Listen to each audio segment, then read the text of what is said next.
പെരിങ്ങോട്ടുകാവ് Irattakulam road തകർന്നതിനെതിരെ Elavanchery മണ്ഡലം കോൺഗ്രസ് കമ്മിറ്റിയും UDF മെമ്പർമാരും പ്രതിഷേധിച്ചു.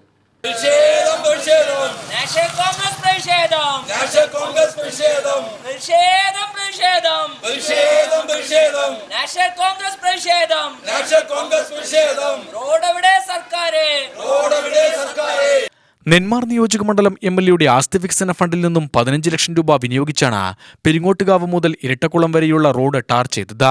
വാർഡ് മെമ്പറെയോ നാട്ടുകാരെയോ അറിയിക്കാതെയാണ് റോഡ് പണി പൂർത്തീകരിച്ച ഉദ്ഘാടനം നടത്തിയതെന്നും പാത 5 മാസത്തിനുള്ളിൽ പൊട്ടിപ്പൊളിഞ്ഞതായും മുൻ മണ്ഡലം പ്രസിഡന്റ് A. ശിവരാമൻ ആരോപിച്ചു.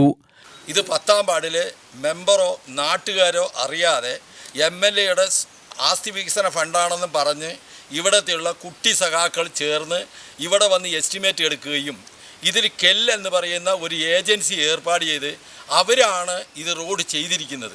ഈ 5 മാസത്തിൻ്റെ ഉള്ളിൽ ഈ ചെയ്തതിൻ്റെ റോഡ് മുഴുവൻ പൊട്ടിപ്പൊളിഞ്ഞ് ഇനിയും പൊളിയാൻ കിടക്കുകയാണ്. എലവഞ്ചേരി പഞ്ചായത്തിലെ മൊത്തം റോഡുകൾ കുണ്ടും കുഴിയും അതേമാതിരി റോഡിന് സഞ്ചാരയോഗ്യമല്ലാത്ത ഈ സ്ഥിതിയിൽ ഇത്തരത്തിലുള്ള ആകെ എലവഞ്ചേരിയിലെ 10ാം വാർഡിലാണ് ഒരു റോഡ് ചെയ്തത്. അതും പൊട്ടിപ്പൊളിഞ്ഞ ഈ സ്ഥിതിയിലാണ് ഈ മഴ തുടങ്ങാൻ പോകുന്നുള്ളൂ. ഇത് ഇനി അങ്ങോട്ടുള്ള റോഡുകളുടെ മൊത്തം ഇവിടെ പൊളിഞ്ഞു കിടക്കുകയാണ്.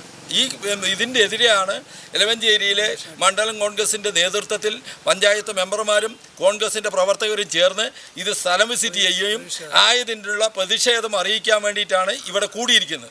ഇതിന് വേണ്ടപ്പെട്ട അധികാരികളെ പ്രത്യേകിച്ച് കലക്ടർ തുടങ്ങിയ മറ്റുള്ളവരെ എല്ലാവരെയും ഇതിനെ അറിയിക്കുവാനും ഇതിനുള്ള അന്വേഷണം നടത്തി ഈ കുറ്റക്കാർക്കെതിരെ നടപടിയെടുക്കണമെന്നാണ് കോൺഗ്രസിൻ്റെ ആവശ്യം.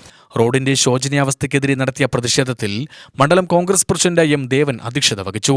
വാർഡ് മെമ്പർമാരായ V. Chandran, V. Raveendran, R. Ushadevi, Daisy Mol, മുൻ DCC മെമ്പർ K. വേലപ്പൻ, മണ്ഡലം കോൺഗ്രസ് ഭാരവാഹികളായ G. Muraleedharan, C. Parameswaran, KC Ramadas, P. Arumughaswamy, youth Congress പ്രതിനിധികൾ എന്നിവർ പങ്കെടുത്തു.